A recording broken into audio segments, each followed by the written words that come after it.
Majesties, Heads of States, Highnesses, Excellencies, distinguished delegates, brothers and sisters, Assalamu alaikum.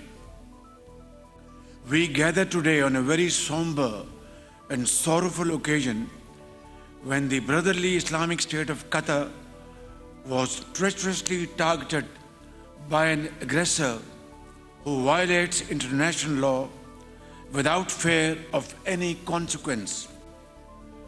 Pakistan strongly condemns Israel's reckless and provocative attack on Doha on September 9 that was clearly aimed at sabotaging peace efforts in the Middle East. This was a flagrant violation of the sovereignty and territorial integrity of the State of Qatar. We express our all-out support and solidarity with our Qatari brothers and sisters. Your Highnesses and Excellencies, Israel's assault against Qatar is not an isolated incident. It is yet another manifestation of its declared hegemonic ambitions. My dear brothers and sisters, even in wartime, the role of peace mediators is always deemed inviolable and held sacrosanct. They are the messengers of fragile hope of keeping dialogue alive to advance prospects of peace. One is therefore compelled to question, why then this charade of negotiations? Was the return of hostages ever a priority for a country that has no respect or regard for human life?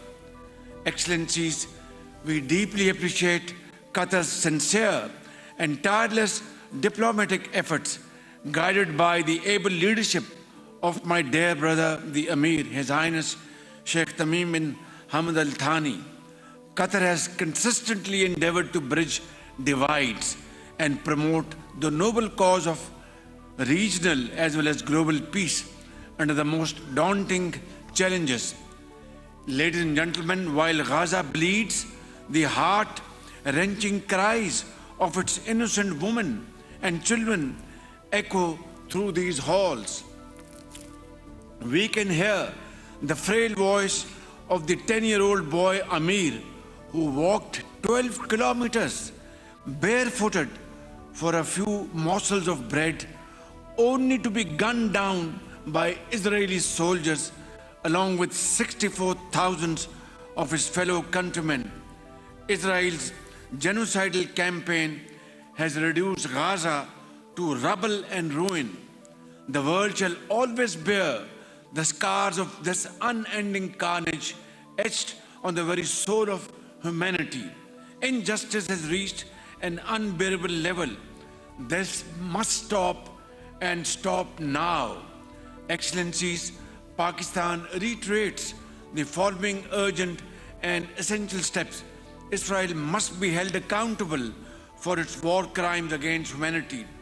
Creation of an Arab Islamic task force to adopt effective measures to ward off Israeli expansionist designs. We reiterate the OIC's call to suspend Israel's membership of the United Nations. Fourth, member states should actively consider implementing other appropriate measures against Israel. The UN Security Council must urgently demand from Israel under Chapter 7 of the UN Charter an immediate, unconditional and permanent ceasefire, release of hostages and exchange of Palestinian prisoners.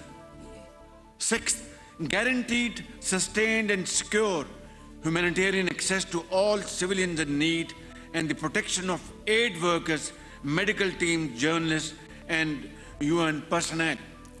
Above all, Excellencies, we must achieve a just, comprehensive and lasting two-state solution with creation of an independent state of Palestine with pre-1967 borders and Al-Quds Al-Sharif as its capital. Majesties, Highnesses, Excellencies, today In this historic gathering, we have affirmed solidarity in our intentions, in our thoughts, and in our words. In unison, we have all condemned Israel's aggression. Let history record this great moment when we, the leaders of the Arab Islamic world, have chosen unity, dignity, and courage over silence and inaction. Otherwise, my brothers and sisters, may I submit in all humility, austerity will never forgive us. وختاما أيها الإخوة والأخوات أود أن أختتم كلمتي هذه بقول الله عز وجل واعتصموا بحبل الله جميعا ولا تفرقوا صدق الله العظيم. شكرا لكم جميعا والسلام عليكم ورحمة الله وبركاته.